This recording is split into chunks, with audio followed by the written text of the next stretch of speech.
Vamos dedicar essa nossa última aula da disciplina Estudos Socioantropológicos a uma abordagem da antropologia na atualidade.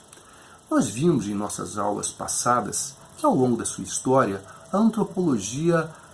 transitou de uma postura predominantemente evolucionista para uma postura predominantemente relativista. São os dois grandes paradigmas que dominaram a história da antropologia, o evolucionismo e o relativismo. Essa passagem de uma perspectiva para outra, como nós vimos, tem duas características, dois aspectos que chamam a atenção. Em primeiro lugar, ela envolveu a utilização de um novo método de trabalho, o chamado método etnográfico, que considera que o antropólogo, para estudar uma sociedade, precisa estar em contato direto e intenso com essa sociedade. Não apenas visitando, olhando essa sociedade de perto, mas, mais do que isso, interagindo e se inserindo, vivenciando o dia a dia dos integrantes dessa sociedade. O antropólogo polonês Malinowski, um dos grandes nomes da antropologia de todos os tempos, radicalizando essa posição, passou a defender mesmo que o trabalho do antropólogo, naquilo que ele chamava de pesquisa participativa, deveria envolver a vida, a presença do antropólogo na sociedade estudada durante um bom período de tempo, que o antropólogo vivenciasse aquilo que ele está estudando diretamente, vivendo junto às pessoas que ele procurava estudar. Então, se o antropólogo se propunha a estudar, por exemplo, uma tribo indígena do interior do Brasil, da Amazônia, ele deveria se dirigir a essa tribo e viver entre as pessoas durante um bom tempo, para dessa forma entender a lógica cultural que organiza a vida daquelas pessoas. Somente assim, acreditam os antropólogos, a sociedade pode ser plenamente... A lógica cultural que predomina, que faz essa sociedade funcionar, pode ser percebida por aqueles que a estudam. Além desse aspecto metodológico, do método etnográfico a que estamos nos referindo, uma outra contribuição, uma outra mudança significativa trazida pelos estudos antropológicos é que a análise de uma sociedade precisa ser feita identificando a lógica cultural que predomina nessa sociedade. Por isso, a necessidade de se inserir nessa sociedade, como nós falamos anteriormente. Então, essas duas características vão fazer com que a antropologia assuma características completamente diferentes das anteriores, e, nesse sentido, abandone a sua perspectiva evolucionista original,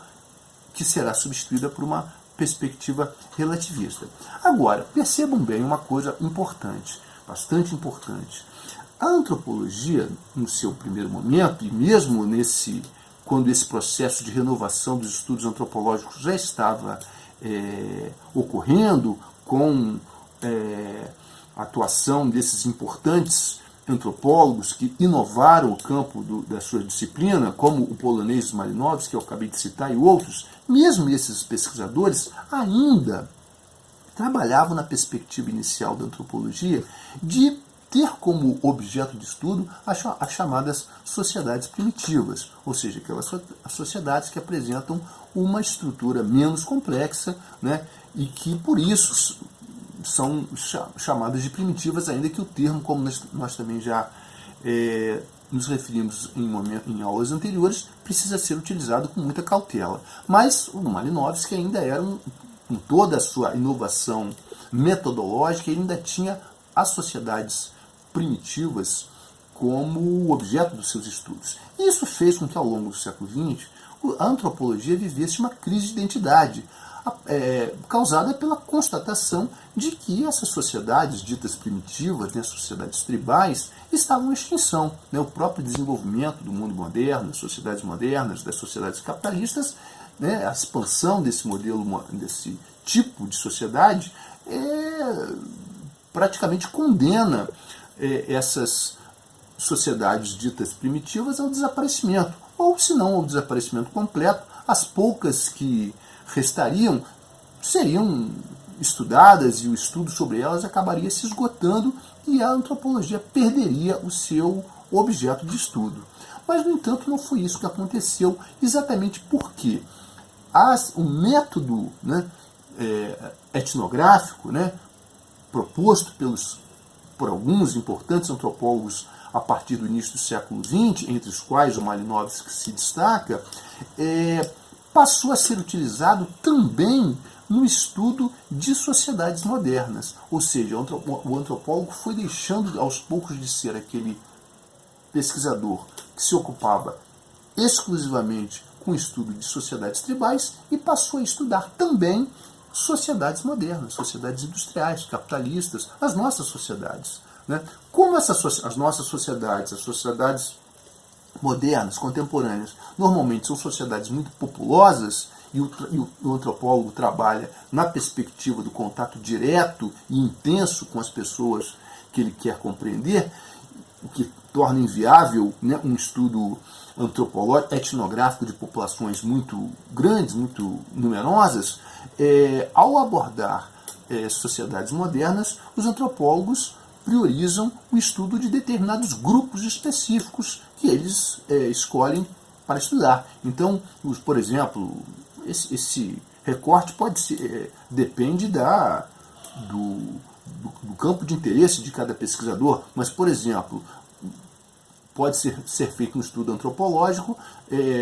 direcionado aos fiéis de uma determinada religião, por exemplo, ou aos jovens de uma determinada comunidade periférica,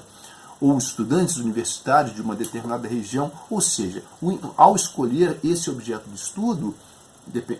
independente de qual seja, o que passa a valer como elemento caracterizador do trabalho antropológico, é a utilização daquele método de trabalho que considera que a lógica desse grupo, assim como a lógica de uma sociedade tribal, só pode ser percebida plenamente se o pesquisador se envolver diretamente com as pessoas pesquisadas, né, com o universo humano pesquisado, procurando dessa forma identificar a lógica cultural que organiza e dá sentido ao comportamento daquelas pessoas. Então, nesse sentido, é importante notar que, na atualidade, ou de algumas décadas para cá, a antropologia deixou de ser uma disciplina caracterizada por um objeto específico de estudo, como era no início, que eram as sociedades primitivas, e passou a se caracterizar por um método específico de trabalho, o chamado método etnográfico, em que o pesquisador se relaciona, faz uma imersão no universo social que ele quer compreender, para dessa forma compreender de forma mais aprofundada aquela realidade. Nesse sentido, então, vai surgir uma nova perspectiva, né, completamente diferente dos estudos antropológicos iniciais. Então, a antropologia hoje, ela se caracteriza, entre outras coisas, por estudar, como eu disse, grupos sociais particulares, né, como nos exemplos que eu disse, também por estudar campos específicos da vida social. A gente passa a falar, por exemplo, de uma antropologia da saúde, ou uma antropologia da política, ou uma antropologia do direito. Né? Uma antropologia da saúde quer dizer o quê? O antropólogo vai procurar observar e compreender como o universo que envolve uma determinada questão relacionada à saúde é entendido pelas pessoas que participam daquele universo. Então ele vai estudar o comportamento dos profissionais de saúde, vai estudar o comportamento, as crenças, as formas de pensar das pessoas dos pacientes de uma determinada região, envolvidos em uma determinada situação específica. Então poderemos, por exemplo, fazer, certamente estudos nesse sentido devem estar ocorrendo, provavelmente estão ocorrendo, de antropólogos que querem perceber como, por exemplo, a população de uma determinada região, uma determinada sociedade, se comportou, como ela se posicionou diante da epidemia de Covid que estamos vivendo, que vivemos ou que estamos ainda vivendo, né? Estudar antropologicamente essa questão não é apenas, vão dizer os antropólogos, estudar estatísticas sobre casos, sobre mortes, sobre a eficiência, a eficácia ou ineficácia desse ou daquele tratamento, mas estudar também como as pessoas enxergaram, se viram vivendo aquela situação. Isso vale para, por exemplo, para a política, né? Uma antropologia política ou da política é procurar perceber não apenas a existência de disputas eleitorais, de resultados eleitorais, né, de partidos, de organizações políticas, de formação de governo, tudo isso evidentemente interessa ao campo da política, mas a antropologia política procura compreender como as pessoas, o eleitorado, por exemplo, de uma determinada região, encara as questões políticas, como elas veem os políticos, como elas veem a própria política, né? Então, é dessa maneira que a antropologia foi se renovando, né, e deixando de ser, como eu disse no início, uma disciplina caracterizada por um tipo de objeto específico que eram, no início, os povos ditos primitivos. Para completar, é importante ressaltar que a antropologia acabou exercendo uma enorme influência também sobre outras disciplinas que se dedicam ao estudo da vida social, né? Acabamos de falar do exemplo da antropologia da política, ou seja, a ciência política, ou seja, o que é um campo específico de estudo, passou a ser fortemente influenciada por essa perspectiva do antropólogo, né? De perceber que a compreensão de um determinado fenômeno pode ser enriquecida, deve ser enriquecida, levando-se em conta a percepção de como os sujeitos envolvidos naquilo que está sendo estudado veem aquela realidade. Ou seja, o estudo a ideia fundamental da antropologia é de que um fenômeno social não será plenamente compreendido sendo olhado exclusivamente de fora. Ele precisa ser entendido também com um olhar interno, ou seja, procurando perceber como as pessoas envolvidas naquele fenômeno, seja ele qual for, se comportam e como elas entendem aquilo que está sendo vivenciado por elas.